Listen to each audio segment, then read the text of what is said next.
Halo, jumpa lagi di Oki Design Channel.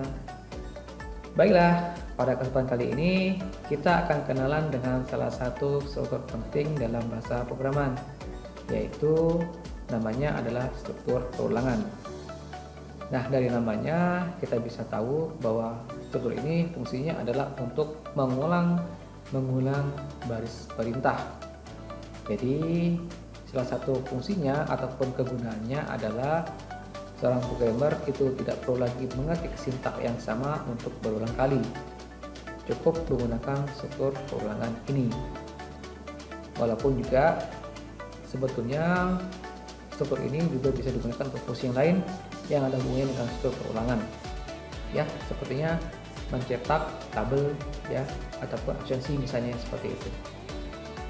Nah, sekarang untuk struktur perulangan di dalam contoh kali ini kita akan coba terapkan di dalam bahasa Kotlin, yang mana untuk bahasa Kotlinnya kita akan menggunakan aplikasi IntelliSense. Nah, kemudian untuk perulangannya, jadi dalam bahasa pemrograman pada dasarnya hampir sama di semua bahasa program ya. Dia menyediakan ada beberapa bentuk dari bahasa adapun dari struktur perulangan, tergantung dari kita sebagai programmer lebih suka yang mana atau mungkin lebih cocok untuk pakai fungsi yang mana. Nah, saya langsung aja masuk ke contoh penggunaannya di dalam program. Nah, di dalam program, jadi untuk struktur perulangan ya, dia punya tiga macam aslinya ya, jadi 3 macam aslinya, tetapi di dalam pengembangannya di Kotlin ini menjadi 4 macam seperti itu. Sekarang kita lihat dulu yang pertama. Yang pertama ada namanya for next, atau sebagian bahasa program namanya adalah for to do ya.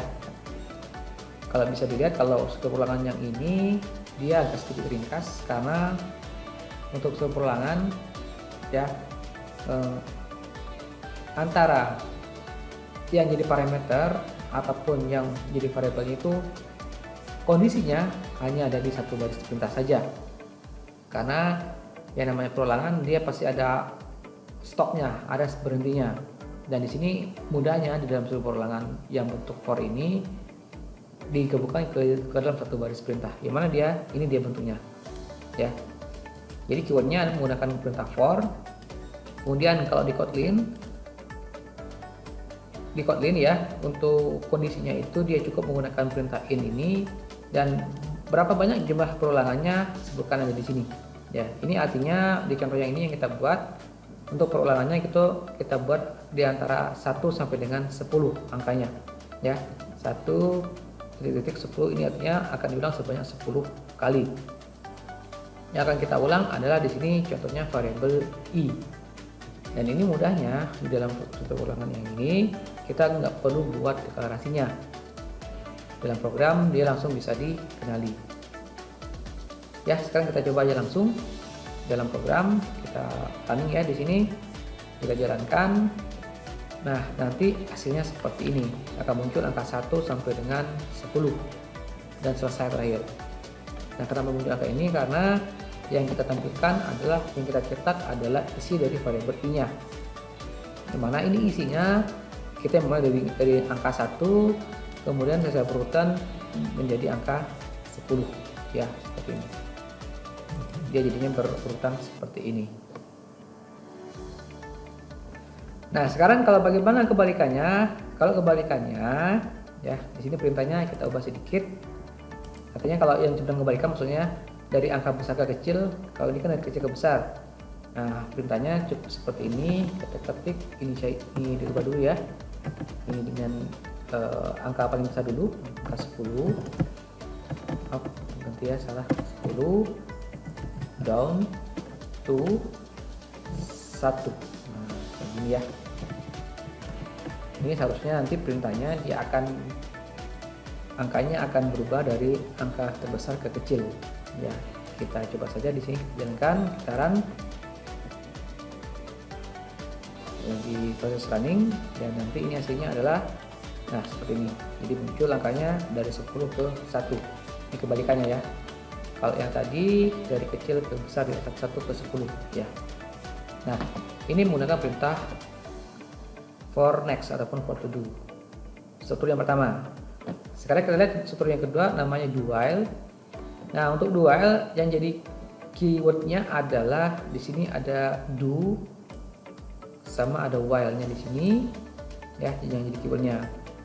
Kemudian di sini juga kita ada pembatas ataupun area yang bakal dikerjakan.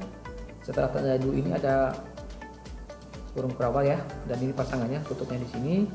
Jadi semua yang akan dikerjakan dimasukkan ke sini, di sini ya. Kemudian di sini ada perintah i++. Ini artinya ini fungsinya adalah untuk mengubah variabel counternya. Ya, di sini yang jadi counternya adalah variabel i. Ya, variabel i counternya. Jadi ini kamu mengubah step by step, satu persatu. Ya. Ini digunakan kalau seandainya kita kepinginnya dalam program itu dia dikerjakan dulu baru diperiksa apakah salah atau benar. Ya, ini kondisinya cek terakhir di bawah di sini. Ya, ini dikerjakan dulu isinya baru dicek. Nanti efeknya apa? Efeknya menggunakan perintah do while ini setidaknya ada satu kali perintah ataupun sintak yang bakal kita kerjakan. Ya, untuk perintah do while ini minimal sekali yang dicetak. Ya. Kalau ini hasilnya sama saja seperti yang tadi karena kita menampilkan huruf variabel i ya, seperti ini. Cetak ini ya. Nah, kemudian untuk ketiga namanya while do, ini kebalikan dari do while. Nah, ini bedanya apa? Bedanya adalah kita periksa dulu kondisinya baru kita kerjakan isinya. Nah, efeknya apa? Efeknya ini kemungkinan bakal nggak dikerjakan sama sekali, tergantung dengan kondisi ini ya. Kalau yang dua ini untungannya minimal dikerjakan sekali, tapi kalau yang ini kemungkinan ada nggak bakal dikerjakan kalau kondisi itu sudah salah, seperti itu ya. Kita coba dulu di sini, saya jalankan di sini ada pertanyaan. Nah, maka muncul seperti ini ya, muncul seperti ini.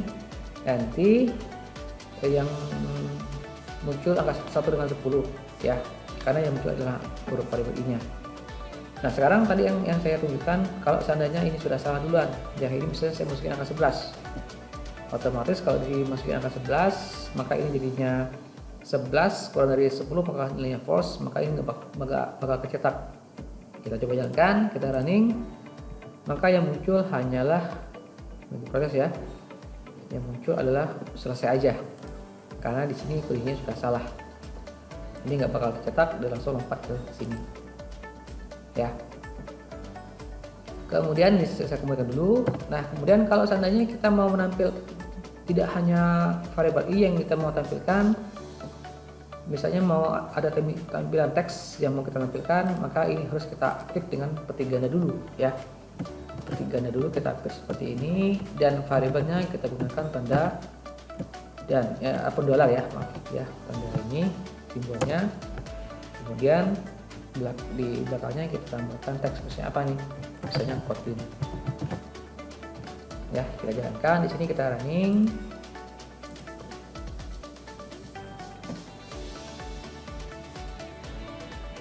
Nah, dia muncul seperti ini ya. Oke, ini yang ketiga. Nah, yang keempat ya, yang keempat ini tambahan. Nah, ini khusus hanya ada di Kotlin ya, di Java nggak ada. Ini pengembangan dari Kotlin. Namanya adalah repeat ya. Repeat ini kalau dilihat sebelumnya ini perintahnya hampir sama dengan for ya. Cuma bedanya dia nggak punya variabelnya. Di sini cukup kita sebutkan saja ini fungsinya untuk mengulang berapa kali di repeat kan ya. Berapa kali yang mau diulang, khusus sintak-sintak yang kira-kira mau diulang berapa kali. Ya, seperti ini di sini. Kalau ini contohnya kita masukin 5, ini artinya dia akan muncul sebanyak 5 kali. Kita coba di sini ya, jalankan, maka munculnya ada 5 ya, seperti ini. Ya, salah satu fungsi tambahan yang ada di Kotlin. Contoh lagi ya, kita masukin angka 6 di sini. Maka yang muncul nanti juga pasti 6 kali di sini ya. Nah, munculnya ada 6 ya. 1, 2, 3, 4, 5, dan 6. Jadi ini bisa dibilang untuk mempermudah kalau seandainya kita membutuhkan perulangan aja ya, tidak perlu pakai variabel gitu. Nah, kemudian yang terakhir ada pengembangan dari 4 macam ini, namanya adalah next loop. Nah, ini kapan digunakan? Ini digunakan kalau ada pilihan, kalau if ataupun perulangan bersarang ya. Ini digunakan untuk berulangan bersarang ya, bentuknya seperti ini. Nah, manfaatnya kita bisa gunakan ataupun bisa membuat deret angka seperti ini. Ya, kayak gini ya. Contoh untuk perulangan bersarangnya seperti ini. Oke.